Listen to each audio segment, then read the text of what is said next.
Now is the former First Minister of Scotland and the former SNP leader Alex Salmond, who now leads the Alba party. Obviously, we asked numerous SNP representatives to come on, but they would not.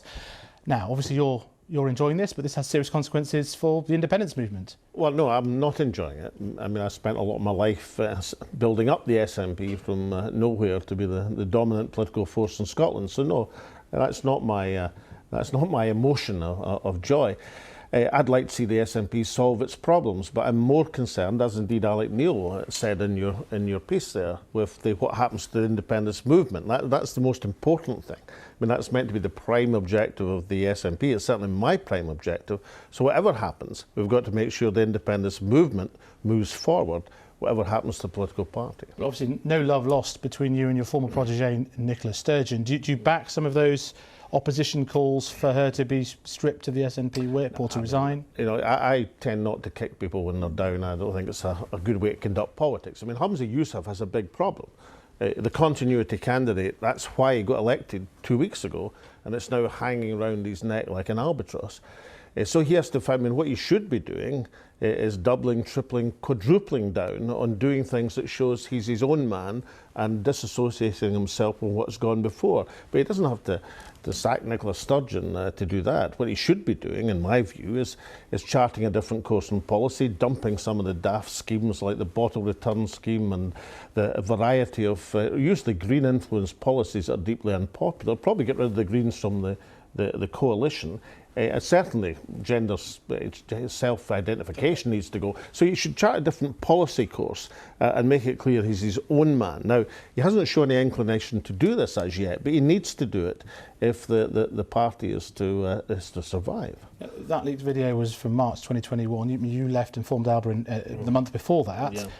Did you give any direct warnings or concerns? Obviously, Nicola Sturgeon and Peter Merrill deny any wrongdoing, but did you have concerns at the time? Well, I mean, right back to 2014. I mean, when I was leaving office, I remember support for independence had reached 45% in the referendum.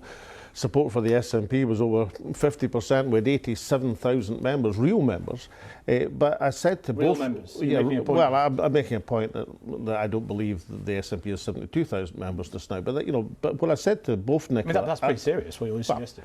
Well, what I'm saying that 72,000 paid up members. I mean, I think I don't think that's the real figure. But more importantly now, I said to Nicola and Peter at the time that it couldn't work, that having the party leader and the chief executive married to each other. It wouldn't work in any business organisation.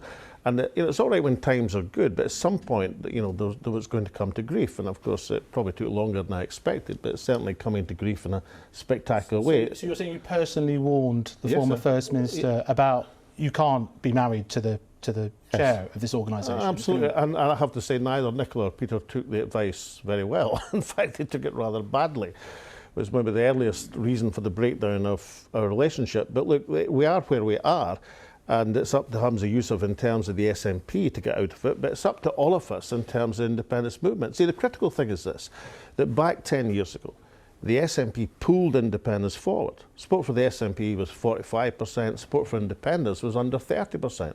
Now we've got exactly the reverse.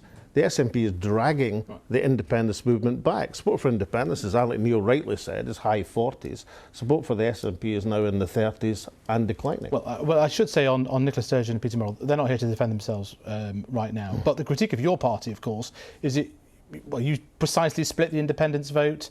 It's the Labour and the Conservatives who'll be laughing all the way to the ballot boxes. Well, then perhaps we have to discuss, perhaps for an independence convention, not just between the independence parties, but all the variety of grassroots organisations, think tanks, people who felt excluded from the decision-making in the Scottish Government over these last few years, get them together in an independence convention and try and decouple the independence movement from the fortunes of one political party.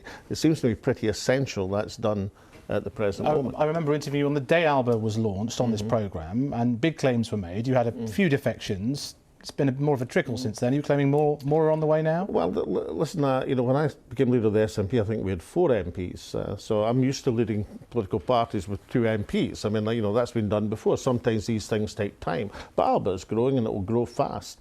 But it's only one part of the the point I'm making is the independence movement, this powerful movement, the most powerful force in Scottish politics cannot have its fortunes tied to one political party. It has to have a variety of options and to find a unified campaigning base that decouples it from the fortunes of the SNP at the present moment. We must leave that there. Thanks very much for joining us, Pleasure. Alex Salmond. Thanks for joining us in the studio.